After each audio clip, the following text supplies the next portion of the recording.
What's going on, guys? It's STG. Thought I'd do a video, show you guys what I have been picking up and what's been going on with me.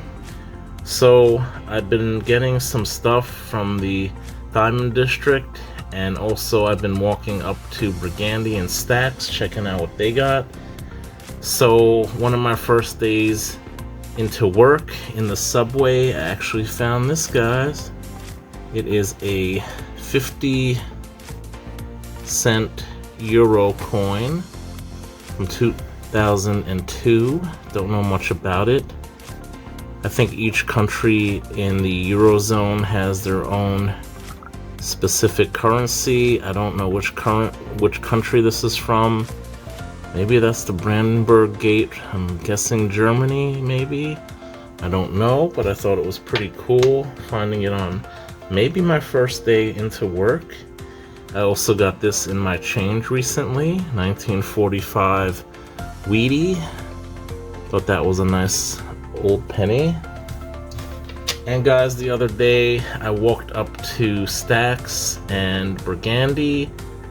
Stax was open. They didn't get anything new in. Burgundy was closed. I went back again a couple days ago and I actually was able to pick something up. So I actually did get a vintage bar, which I'm not going to be showing you guys. That has been sold to someone. And I picked up this as well, a Sunshine minting bar. Just a regular 1 ounce bar, nothing special about it. Might have overpaid a little bit. I paid $30 for this, and I also paid $30 for the vintage bar, so I think it probably evened out.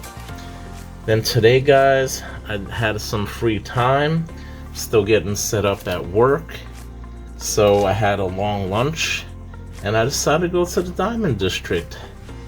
I also got paid, so I'm going to be having some money, which you guys know what that means. I'm going to be getting some gold pretty soon, so stay tuned for that. So I decided to hit up some known places and some unknown places, and I actually found a couple new bullion dealers. I went to a bullion dealer I've gone to before, where I got my fake Wells Fargo bar tested, and as soon as I got there, guys, I saw a very beautiful 5 ounce coin, and I couldn't believe my luck. So guys, check it out. Look what I got. I got another Libertad, guys, 2020. Now 2020 is generally a low mintage year. For the 5 ounce, it actually wasn't that low. I don't remember the mintage on this. I believe it's somewhere around 8,700. Don't quote me on that. But guys, when I saw it, I said, this is a beautiful coin. I love my 5 ounce Libertads. I've been wanting to get some for 2023. Unfortunately, I've been a little bit short on funds. I found a site where they had them pretty reasonable, and unfortunately they sold out now. I'm very fortunate. I got a backdated Libertad here. Beautiful 5 ounce coin. Really beautiful condition, guys. And I just saw it lying there with some other silver. And I figured it would be pretty reasonably priced because they mostly sell like a few dollars over spot. And guys, to my astonishment, I didn't pay $200. I didn't pay $175. I didn't even pay $165. I didn't pay $150. I got this for the low price of $145, guys. I thought it was a steal. This is my steal of the month, guys. I looked on eBay and a comparable one was going for $225, was the cheapest one. So I'm very fortunate to have gotten this at a very cheap price.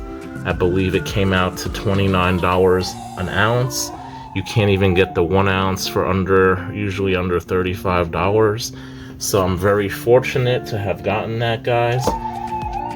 After I made the purchase, he kind of opened up to me a little bit. He said, oh, I got these other silver coins. He had some Krugerrands silver, and he had some Somali elephants. He had a maple, he had some ASEs, and among all those He had about probably 40 different coins and rounds. Checked them out, and I found this, guys. Tri-State Mint or Tri-State Refining. This is the only vintage I could spot. So as soon as I saw it, I grabbed it, 1976, and I paid 30 bucks for this, which I thought was not bad. So I was able to get Tri-State Refining. Really nice round here. I think they eventually either changed their name to Tri-State Refining, and that's pretty much it I picked up. He had a whole tube of gold Krugerrands, a whole tube of gold Maples. I've been to this guy before. Very pleasant person dealing with him today. He had some Hamilton Mint bars, vintage bars, and a lot of other cool stuff. I did go to a couple other places. I did see some Constitutional Silver. I saw some Franklin Halves. I saw some Morgan's Peace Hours. Unfortunately, a couple of those little booths, the proprietors were not there. It was during lunchtime, so I'm assuming they went to lunch. But guys, there are just tons and tons of places within those city blocks on both sides, and I'm gonna be buying bullion like crazy in the next couple weeks. I work right there. I don't know if it's a good thing, guys, but you know, it's very convenient now.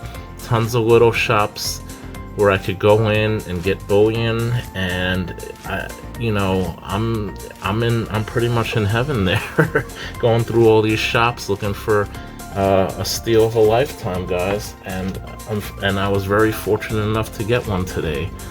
So that's pretty much it. I don't know when I'm gonna be checking my mailbox. Again, I'm working, and the post office is not open on the weekend or during times that I'm not at work.